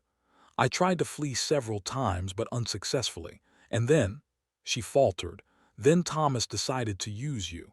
He somehow learned you had begun an investigation, and he came up with a plan. The message in her name was sent from Thomas's phone. He knew I wouldn't be able to resist, that I would fly to Mexico despite the danger. What does he want with me? I asked, though I was beginning to guess. He wants to use you for an operation against a competing cartel. Lara lowered her voice to a whisper. They'll force you to infiltrate a port controlled by their people and commit sabotage. She leaned closer, as far as the ropes allowed. But it's a trap, Michael. He doesn't plan for you to return. It's a suicide mission, a one-way ticket. I nodded, not surprised. Such use of professionals is a common tactic in the world of organized crime. Use and dispose of. Why are you telling me this? I asked. Wouldn't it be better for you if I agreed and died? One less problem. Pain flashed in her eyes. Because I love you, Michael. Always have, even when I held a gun aimed at you. She spoke sincerely. I could see it in her eyes, or wanted to see it. I have a plan, she whispered, but we need to be very careful. At that moment, the basement door flew open, and bright light hit my eyes. Two men stood on the threshold. I squinted, trying to make out the newcomers. A tall man in an expensive light-colored suit, clearly the boss, and beside him, I felt a chill run down my spine. A young man whose face made me flinch. The same face shape, the same green eyes as Lara's, but cold, without the slightest trace of warmth. Glad to finally meet you, my sister's famous husband, he said with a smile that didn't reach his eyes. A voice so similar to Lara's, but with a metallic note. Thomas Morgan in person. Even if Lara hadn't told me about him, I would have immediately recognized their kinship. The resemblance was striking, like Lara, only distorted as in a funhouse mirror. The man beside him stepped forward, examining me with professional interest. "I am Raúl Escobedo," he introduced himself in flawless English with a slight accent. "I've heard about your abilities, Mr. Kowalski." I remained silent, studying him. Escobedo didn't look like a typical drug baron from the movies. No gold chains, diamond rings, or ostentatious luxury. An ordinary businessman in an expensive suit. Only his eyes gave him away, cold, calculating eyes of a predator. "You're not very talkative," he remarked with a smile. "Well, let's get to business. I have an offer that I think will interest you." Meanwhile, Thomas approached Lara and ran his hand through her hair, a gesture that might have seemed tender if not for Lara's tense posture. She feared him, that was obvious. "Michael Kowalski," Escobedo continued, "former Special Forces, specialist in infiltrating secured facilities. Your dossier is impressive." I finally spoke. "Dossier? Oh, we have our sources in American law enforcement." Escobedo waved his hand as if it were a trifle. "Let's just say we made inquiries when we learned who our dear Lara's husband was." He crouched beside me, meeting my gaze. "I'm offering you a job, Mr. Kowalski, a job that requires your unique skills." "What job?" I asked, though I already knew the answer. "I need you to infiltrate a port controlled by a rival cartel and disable the security system." Escobedo spoke in a businesslike tone, as if offering an ordinary business contract. "Tomorrow a container with weapons arrives there. We want to intercept it, but without noise and unnecessary casualties." I looked at Lara, who barely perceptibly shook her head. "Don't believe him," her gaze said. "And if I refuse?" I asked, though the answer was obvious. Thomas immediately reacted, placing a gun to Lara's temple. "Then my dear sister will keep you company in hell," he said with the same cold smile. I looked at Lara, at the gun against her temple, and felt rage rising inside. But I contained myself. Showing my emotions now would be a mistake. "Fine," I said calmly. "I agree, but I need guarantees that nothing will happen to Lara." Escobedo laughed. "You're not in a position to demand guarantees, Mr. Kowalski, but I'm a man of my word. Complete the assignment and your wife will be free. And you with her. Fail and she dies, it's simple." He nodded to Thomas, who removed the gun from Lara's temple. She exhaled with relief. "Thomas will explain the operation details to you," Escobedo continued. "Departure at dawn tomorrow. Until then, rest. You'll need your strength." They headed for the exit, but in the doorway Escobedo turned back. "And don't try to escape. My people are everywhere here, and beyond the villa Mexican police who receive generous donations from me." When the door closed, Lara and I were left in semi-darkness. Silence fell, broken only by our breathing. "It's a trap," Lara whispered. "The operation is planned so you won't return." I nodded, not surprised. "I know, but right now we have no choice but to play by their rules, at least outwardly." I discreetly began working on the ropes binding my wrists. Whoever tied me was indeed inexperienced. The knots were already yielding. "You had a plan," I reminded her. Lara glanced at the door and lowered her voice to a barely audible whisper. "Thomas trusts me with the keys to his office. He thinks I'm too intimidated to betray him and be capable of independent action." She shifted, and I heard a quiet metallic jingle. "I have a key hidden in the seam of my clothing. In his office is a safe with documents and money, and a map of all the cartel's hideouts." I was impressed by her resourcefulness. Lara had always seemed so fragile, so vulnerable, and now she was showing determination and courage I hadn't expected from her. "Also, among the guards there's a man, Ramon," she continued in a whisper. "He helps me secretly. His family is also hostage to the cartel. He'll be your driver tomorrow." I considered her words. The plan was risky but feasible, if I could free myself from the ropes and reach Thomas's office. Michael, Lara looked at me with desperation in her eyes. I know you don't trust me. I know you've already been betrayed twice in my name. I'm not asking for forgiveness. What I did is unforgivable. But believe me now once more, or we'll both die.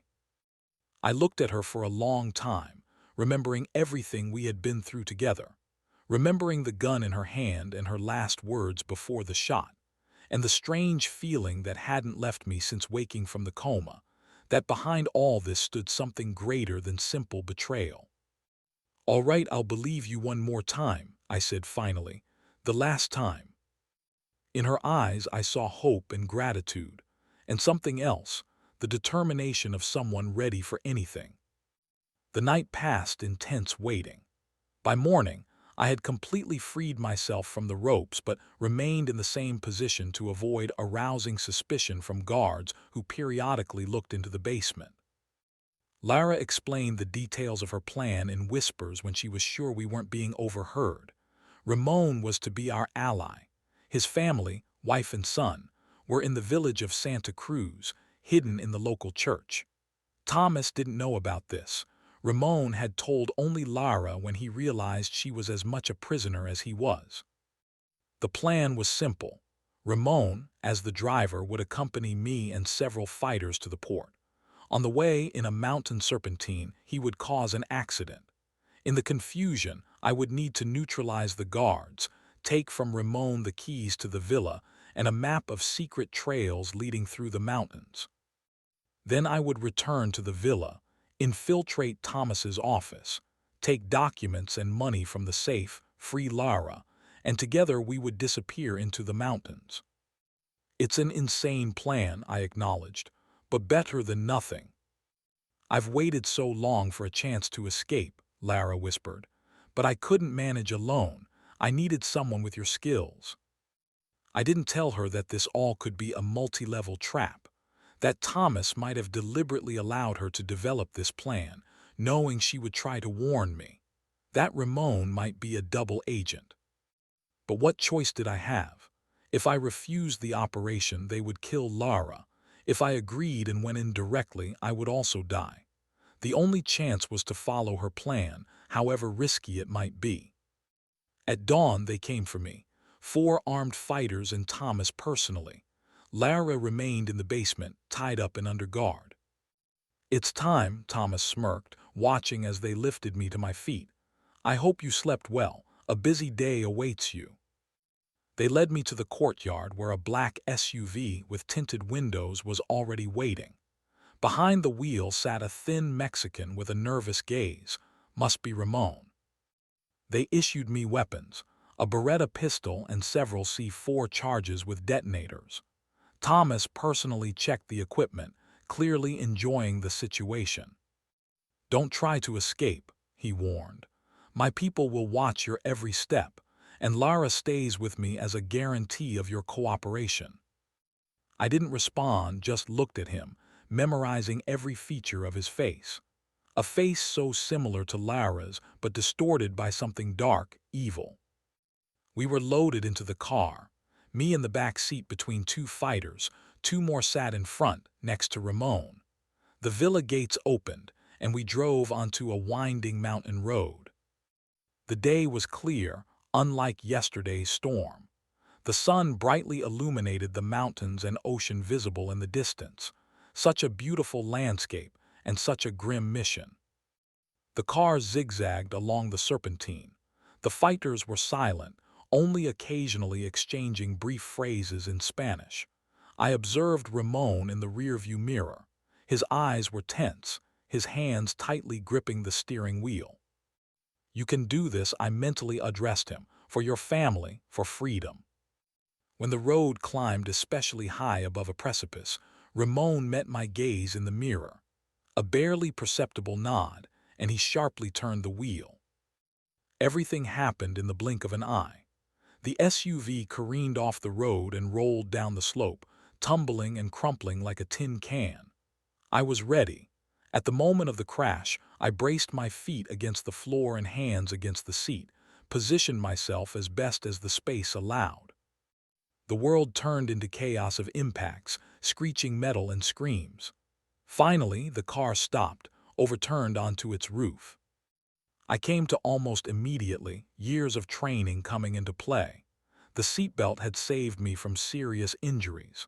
The fighters weren't so lucky, unbelted, they suffered severe trauma in the fall. With difficulty extracting myself through a broken window, I saw Ramon. He hung from his seatbelt, face bloody but alive. "Help me," he rasped. I helped him get out of the mangled car. He was seriously injured, a deep cut on his forehead, possibly broken ribs, but his eyes were clear. "My family is in the village of Santa Cruz in the church. Save them," he whispered, pulling from his pocket a set of keys and a phone. "Here's a map of all roads and paths, and the code for the back entrance of the villa." I accepted the keys and phone from him. "Thank you," I said sincerely. "I'll do everything possible." Ramon nodded and lost consciousness. I checked his pulse, weak but stable. Killing him would have been more merciful. The cartel doesn't forgive betrayal. But I couldn't do it. Instead, I placed him in the shade of a tree, out of sight from the road. Maybe he would wake up and manage to hide. The fighters didn't survive the crash. 2 died in the fall, 2 were unconscious with severe injuries. I took their weapons, 2 M4 rifles, several magazines, a couple of knives, and a grenade. A good arsenal for my return to the villa. Ramon's phone vibrated in my hand, an incoming call from Thomas. I didn't answer, knowing that soon my disappearance would be discovered. I needed to hurry. Studying the map on Ramon's phone, I found a trail leading back to the villa through the mountains, a longer but safer route. I set off, knowing my time was limited. The trail wound among rocks and shrubs. The heat was unbearable, but I kept going, thinking of Lara still at the villa, about what she had told me, about the photograph with the boy found among her things. All of this fit together in a mosaic, distorted, frightening, but meaningful. And at the center of this mosaic stood the woman I loved and who had betrayed me. Or had she not betrayed me? After several hours, I reached the back side of the villa, where the service entrance for staff was located. The upper tier of the cliff on which the building stood was visible from here like an open book. I took out binoculars, taken from one of the fighters, and surveyed the area. Security had been reinforced. Apparently, Thomas already knew about the operation's failure. But I had an advantage. They were expecting an attack from outside, not from within. The code for the service entrance provided by Ramon worked. I slipped into the tunnel for staff, trying to move silently. In the twilight settling over the villa, I was practically invisible in my dark clothes. I neutralized the first guard silently, using a knife and chokehold technique. The second, just as quietly. They didn't even have time to understand what was happening.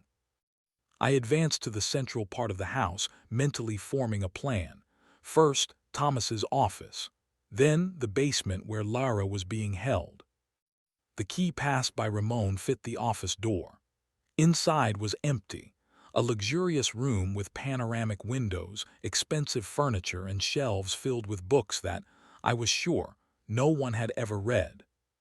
The safe was found behind a painting, a classic solution I expected from someone like Thomas. The key to the safe, hidden by Lara in the seam of her clothing, I had extracted while still in the basement. Inside the safe, I found exactly what I was looking for: documents, money, several stacks of dollars and pesos, and most importantly, a flash drive with data on all the cartel's operations. This could become our ticket to freedom, compromising material against Escobedo and his people. I was about to close the safe when I heard the sound of footsteps outside the door. Quickly sliding into a niche behind a bookcase, I froze, holding my breath.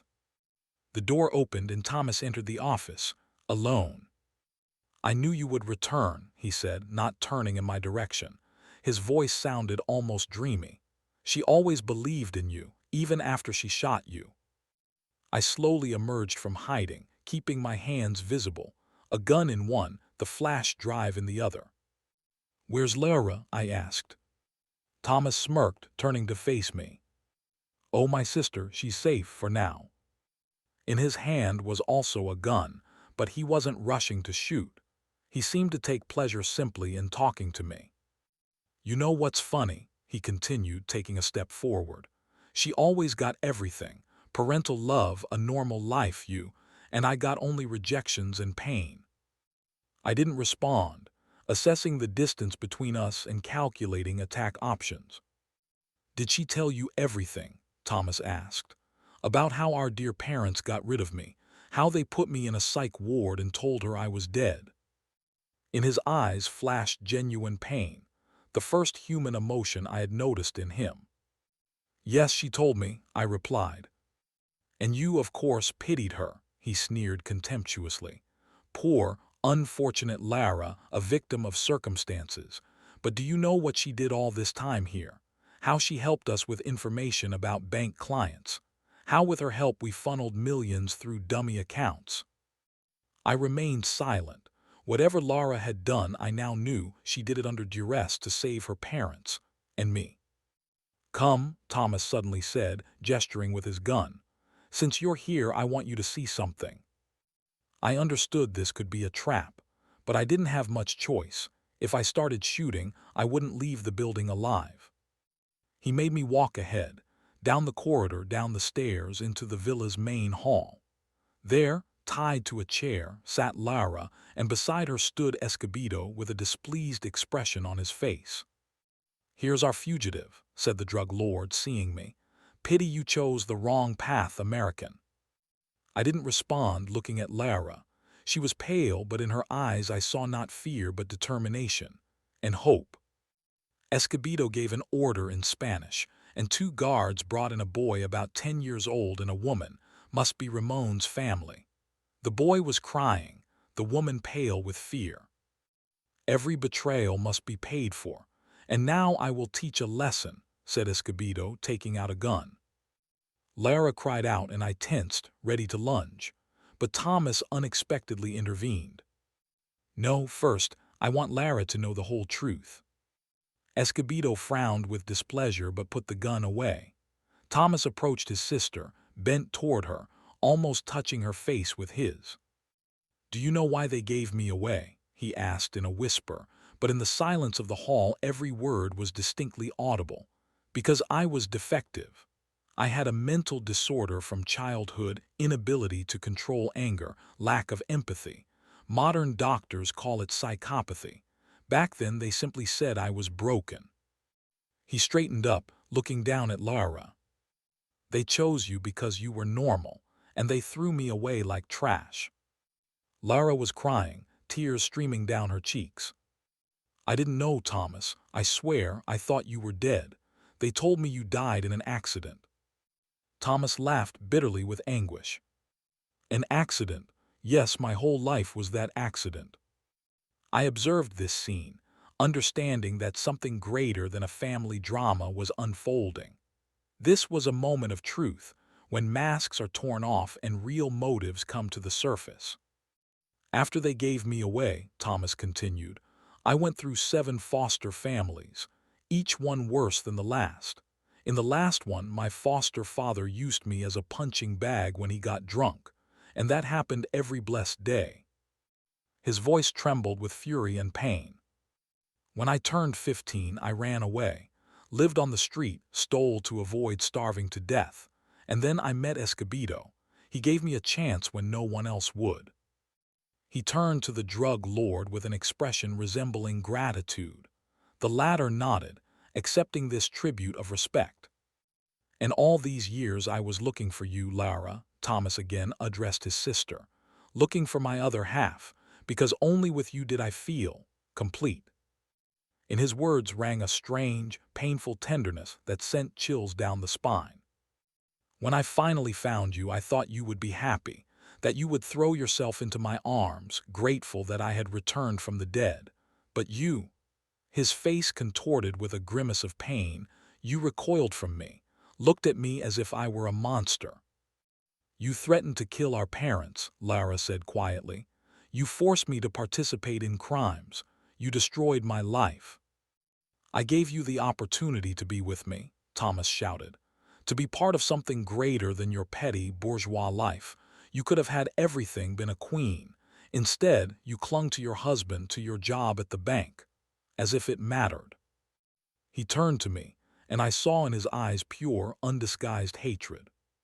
You stole her from me. She should have chosen me. I'm her brother, her flesh and blood, but she chose you.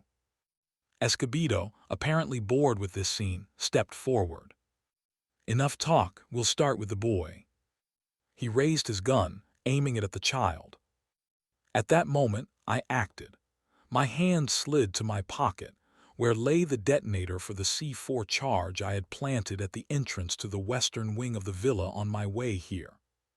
Pressing the button, I lunged toward Lara.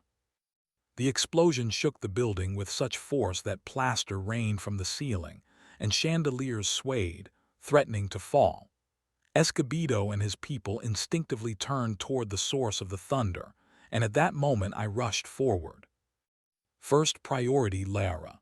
I pulled out a knife and with one motion cut the ropes holding her to the chair, then pushed her aside, behind a massive column that could serve as cover.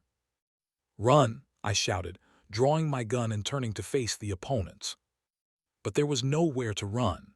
The guards had already recovered from the shock of the explosion and opened fire.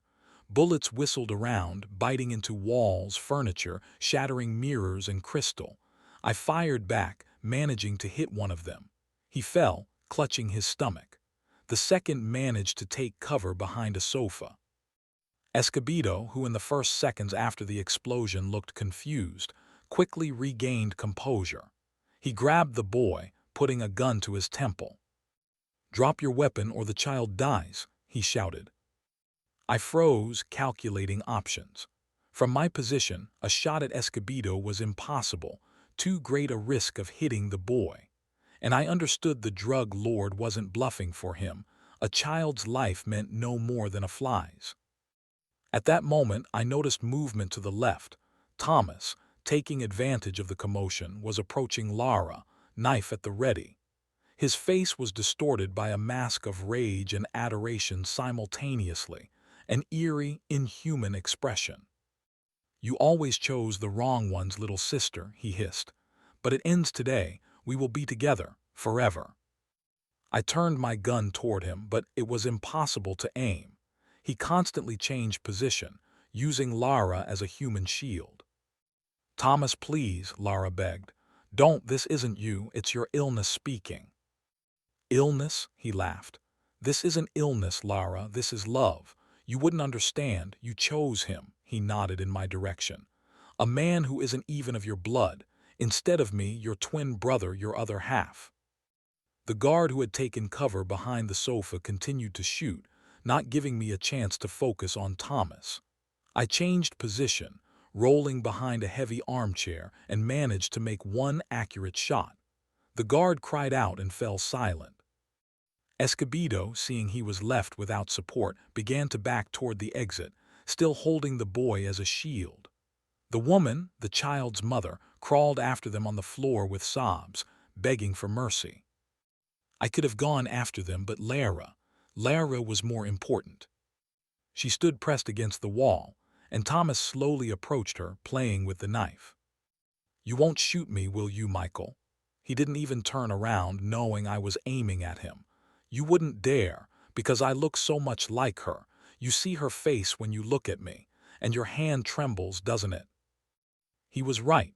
Their resemblance was so absolute that even now, knowing he was a psychopath ready to kill Lara, I couldn't force myself to pull the trigger, as if some part of me feared I was shooting at her. I lowered the gun and moved toward him, preparing for hand-to-hand combat. If I couldn't shoot, I could break his neck with my bare hands. Thomas, sensing my approach, spun around and lunged at me with the knife. I dodged, but the blade still grazed my shoulder, leaving a burning stripe of pain. We grappled in a vicious fight. He was strong and fast, despite his dandyish appearance. The knife flashed in his hand, aiming for my throat, then my stomach. I parried the blows, trying to capture his wrist, but he twisted away like a snake. At one point, I managed to execute a painful joint lock, and the knife fell from his hand, clattering on the marble floor. But he immediately drew a pistol from behind his belt. I hadn't noticed it earlier, and pointed it at my face. "Goodbye," he smirked. "Sorry to have to do this again." His finger tensed on the trigger. I knew I wouldn't have time to dodge. My whole life flashed before my eyes in an instant. Childhood, service in special forces, meeting Lara, happy days in our home, her betrayal, the coma, searching for truth. And now, when I finally learned she hadn't betrayed me of her own free will, I was about to die at the hands of her twin brother. What irony. And then Lara lunged forward with a cry. "No!" Her body shielded me at the very moment Thomas pulled the trigger. The shot thundered deafeningly loud in the enclosed space. Lara shuddered and slowly sank to the floor. I caught her. "Why?" was all I could whisper.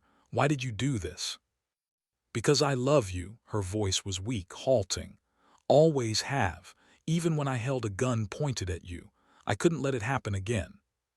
Thomas stood frozen in horror, the gun still pointed at us. "Lara," he whispered, as if not believing his eyes. "No, no, you weren't supposed to. This wasn't meant for you." And at that moment, something inside me broke.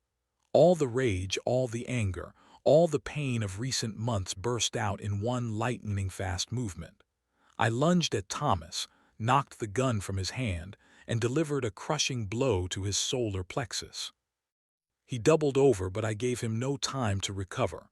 My next strike hit his jaw, then his temple. He fell, and I continued to beat him, not feeling the pain in my own knuckles, not hearing him.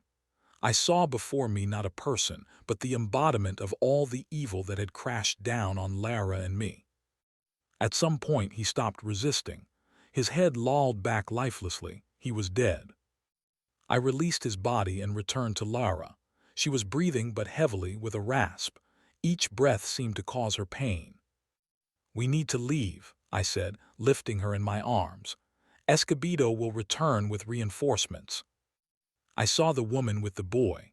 They sat huddled together in a corner of the hall, too frightened to move. "Come with us," I told them. "It will be dangerous here soon." The woman nodded, picked up her son, and we headed for the exit. Somewhere in the depths of the villa came shouts and the sound of running feet. Other guards were rushing to the sounds of explosion and gunfire. I led our small group through service corridors, trying to avoid open spaces. Lara in my arms seemed so light, almost weightless, but I felt she was still alive. Had to be alive. We escaped from the villa through the service exit and disappeared into the twilight, heading for the mountain trails that would lead us to the U.S. border. 6. Path to Freedom. Night in the Mexican mountains is as dark as the bottom of a well. If not for the stars scattered across the sky with the generosity of a wasteful sower, we would have lost our way in the first few hours. But I kept course, guided by the constellations as taught in special forces. The North Star in the north, Orion in the east. Lara in my arms breathed more and more shallowly. I had managed to stop the bleeding using a shirt as bandaging material, but how much blood had she lost before that? The woman with the boy, Ramon's family, walked behind, trying to keep up. The child no longer cried, only quietly whimpered, his face buried in his mother's shoulder. We moved all night, stopping only for short rests. At dawn, when the first rays of sun illuminated the rocky paths, I realized Lara wouldn't survive another day of travel. Her face had turned white, her lips blue, her breathing became intermittent. "Michael," she whispered when I set her down in the shade of a large boulder. "I won't make it. Leave me here. Save the child and his mother." "Don't even think about it," I touched her forehead. Her skin was cold and damp, a sure sign of shock. "We'll get out together, all of us." I examined her wound. The bullet had passed through her shoulder, dangerously close to her heart. But since she was still alive, major arteries weren't hit. I needed to keep her conscious, not let her slip into shock. Tell me about our future, I asked, changing the bandage for a fresh one torn from the lining of my jacket. How do you see it, when all this is over?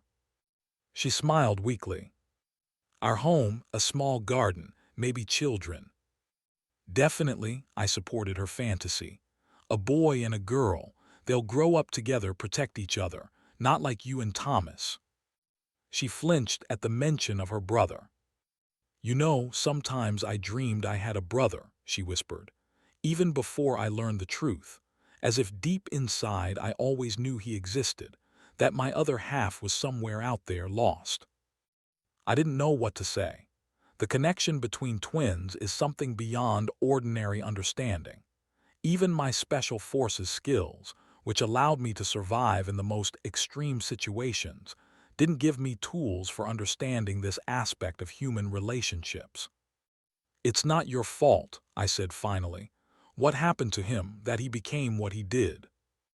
But what if I had found him earlier, if I had known and searched for him? Then we would never have met, I answered simply, and I would never have known what true love is. Her eyes filled with tears. After everything I did, you still love me. I never stopped, I confessed. Even when I hated you for betrayal, even when I thought I would never forgive you, I still loved you. It drove me crazy. She reached out her hand, and I squeezed her icy fingers. I don't deserve you, she whispered. None of us gets what we deserve, I replied, neither the good nor the bad. We continued our journey with the sunrise. The trail grew steeper, the air thinner. The woman with the boy held up bravely, but I could see their strength was failing. My own endurance, trained by years of service, was also approaching its limit. The wound from Thomas's knife had become inflamed. Every movement of my shoulder sent waves of pain, and the bruises and cuts from the accident made themselves known. By noon, we reached a pass that offered a view of the valley. In the distance gleamed the ribbon of the Rio Grande, the natural border between Mexico and the United States. We're almost home, I told Lara, who remained in a semi-conscious state. The descent was no less difficult than the ascent. Rocks crumbled underfoot, creating treacherous traps. The woman fell once, scraping her knee, but she rose and continued on, firmly holding her son's hand. After midday, we heard the sound of a helicopter.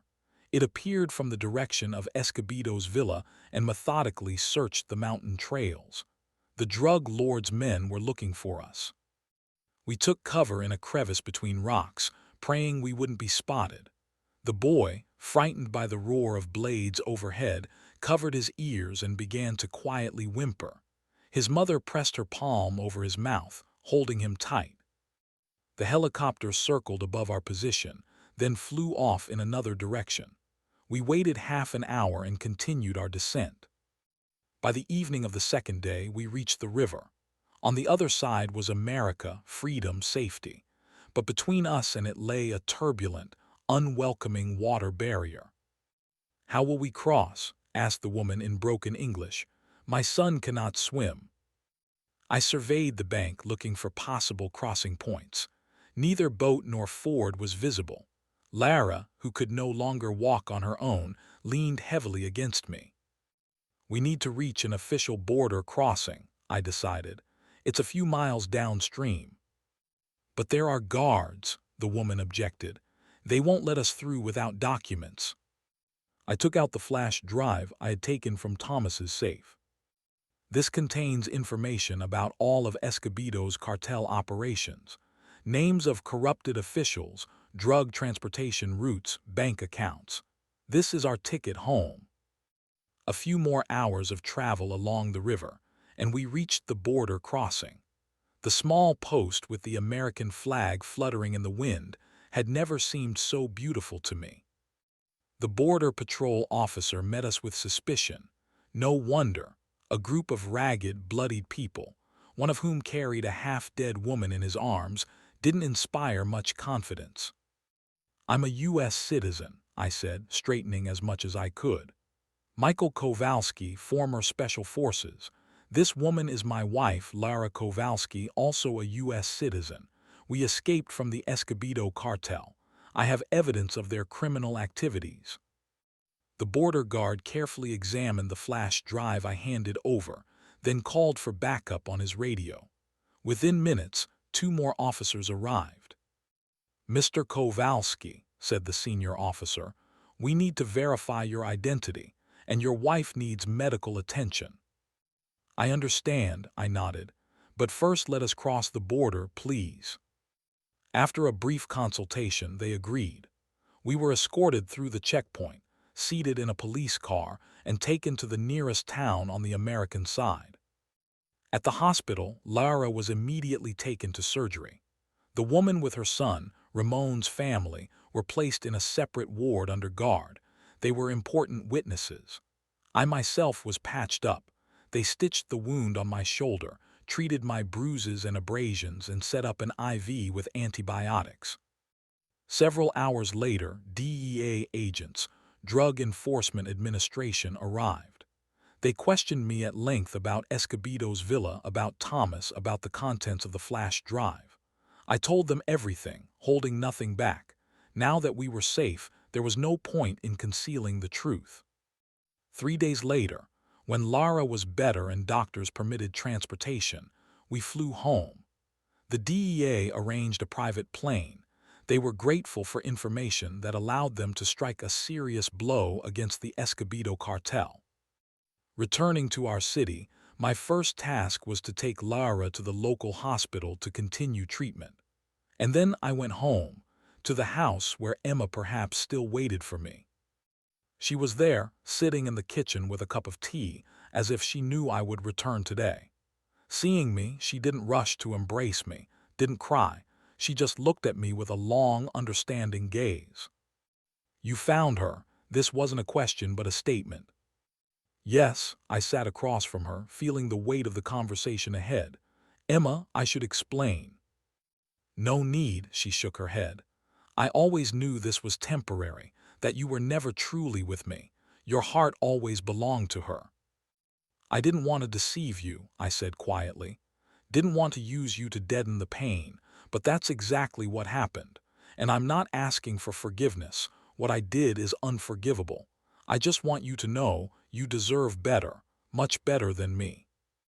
Emma looked at me with her calm brown eyes, and in them was neither anger nor resentment, only deep, mature sadness.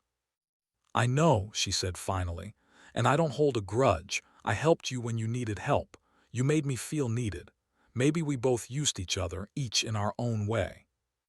We sat a while longer in silence. Then she stood, gathered her things, the few items she had brought to my home during the months we were together, and left. Simply and with dignity, without scenes or reproaches. I stood at the window, watching as she got into her car and drove away, taking with her that part of my life which seemed as if in a fog, the time between Lara and Lara. 2 weeks later, I brought my wife home from the hospital. She was still weak, but doctors said complete recovery was only a matter of time. I carried her into our house, laid her on our bed. She looked around as if seeing the room for the first time. "Nothing has changed," she whispered. "Everything has changed," I countered. "We have changed." She took my hand. "What now?" she asked quietly. "How will we live from here, after everything that's happened?" I sat beside her, looking into those green eyes that had haunted me for so long in nightmares and dreams. "Now we begin again," I said, "day by day, step by step." In my words there was no blind certainty that all would be well, no promises of eternal love and happiness. There was only a readiness to walk this path together, however difficult the road might be. "Together," whispered Lara, squeezing my hand in response. And in that simple word, and how tightly she held on to me, I felt what had been missing all these months after her betrayal. Not forgiveness, that was still to be earned by both of us. Not forgetting, some wounds never fully heal. But it was the beginning of something new, built on the ruins of the old. Redemption, earned through pain and sacrifice. A second chance which falls to few. I leaned down and kissed her, carefully, as if afraid she would disappear, dissolve like a mirage. But she was real as the pain in my heart. as real as the scar from her bullet on my temple, as real as the love that had survived despite everything. Outside the window, the sun was setting, painting our home in warm, honey tones. Ahead lay the night, and beyond it, a new day, and we would meet it together, whatever it might bring. If you enjoyed this story, please support the author with a like, subscribe to the channel, and share your emotions in the comments. Thank you.